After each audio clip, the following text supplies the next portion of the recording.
Assalamualaikum warahmatullahi wabarakatuh. Perkenalkan, kami dari kelompok 15, yaitu saya sendiri, Renata Aprila Sitorus, bersama teman saya Nurul Ismi. Dalam video ini, kami akan membahas mengenai sistem koordinat. Video ini dibuat untuk memenuhi tugas mata kuliah pembelajaran matematika di kelas tinggi. Assalamualaikum warahmatullahi wabarakatuh.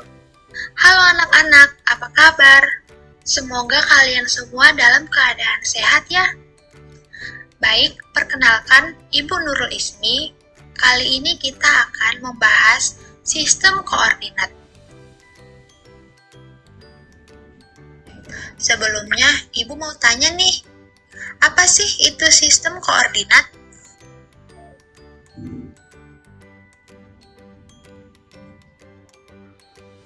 Koordinat merupakan suatu titik hasil perpotongan antara dua garis. Yang pertama yaitu koordinat letak suatu benda atau bangunan.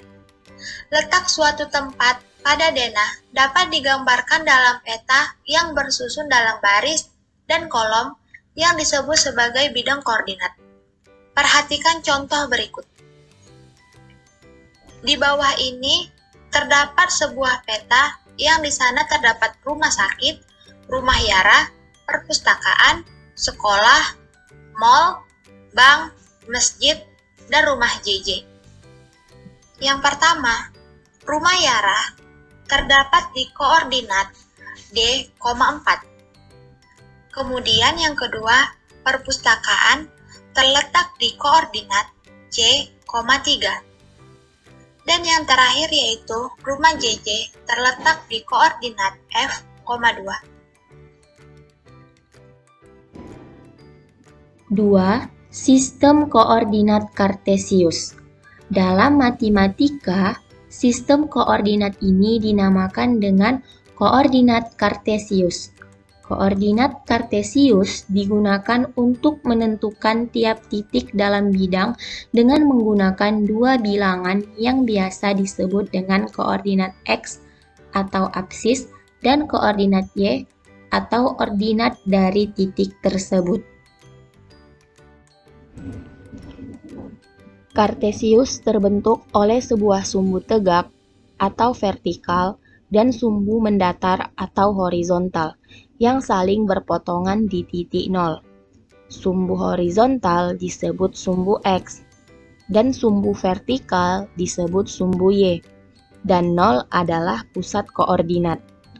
Semua titik pada sumbu X yang terletak di sebelah kanan 0 bertanda positif, yang terletak di sebelah kiri 0 bertanda negatif, dan semua titik pada sumbu Y yang terletak di atas titik 0 bertanda positif, yang terletak di bawah titik 0 bertanda negatif.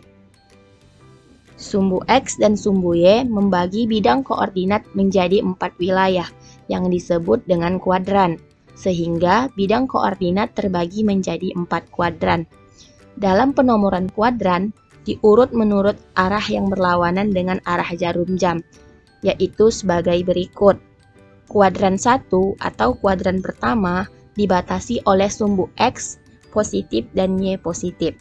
Kuadran 2 dibatasi oleh sumbu X negatif dan sumbu Y positif.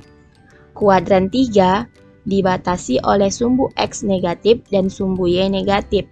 Kuadran 4 dibatasi oleh sumbu X positif dan sumbu Y negatif.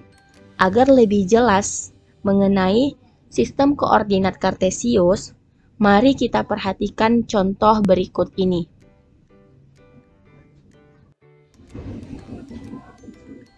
Perhatikan contoh berikut ini. Misalkan koordinat K, L, M, dan N adalah sebagai berikut. K 5 dan 4, L negatif 3 dan 4, M negatif 5 dan negatif 2, N 5 dan negatif 2. Gambarkan K, L, M, dan N dalam koordinat Kartesius. Jawab K 5 dan 4. Artinya sumbu X berada di angka 5 dan sumbu Y berada di angka 4. Atau sumbu X sama dengan 5 dan sumbu Y sama dengan 4. L negatif 3 dan 4. Artinya sumbu X sama dengan negatif 3 dan sumbu Y sama dengan 4. M negatif 5 dan negatif 2. Artinya sumbu X sama dengan negatif 5 dan sumbu Y sama dengan negatif 2. Terakhir, N 5 dan negatif 2. Artinya sumbu X sama dengan 5 dan sumbu Y sama dengan negatif 2. Selanjutnya, untuk menggambar bangun datar pada koordinat kartesius, kita perlu menggambar semua titik-titik sudutnya. Kemudian kita tarik garis antar titik sudutnya. Sebelumnya kita sudah menentukan semua titik-titik sudutnya. Nah, perhatikan tabel berikut ini. Pada tabel tersebut terlihat titik K berada di koordinat 5 dan 4. Titik L berada di koordinat negatif 3 dan 4. Titik M berada di koordinat negatif 5 dan negatif 2. Titik N berada di koordinat 5 dan negatif 2. Selanjutnya, tarik garis antar titik sudut K, L, M, dan N, maka akan membentuk bangun datar trapesium. Sampai di sini pembelajaran kita pada hari ini. Jangan lupa mengulang kembali materi yang telah Ibu ajarkan di rumah ya anak-anak. Terima kasih, sampai berjumpa pada pembelajaran berikutnya. Assalamualaikum warahmatullahi wabarakatuh. Sampai di sini penjelasan kami mengenai sistem koordinat. Apabila terdapat kesalahan, kami mohon maaf. Terima kasih semuanya. Assalamualaikum warahmatullahi wabarakatuh.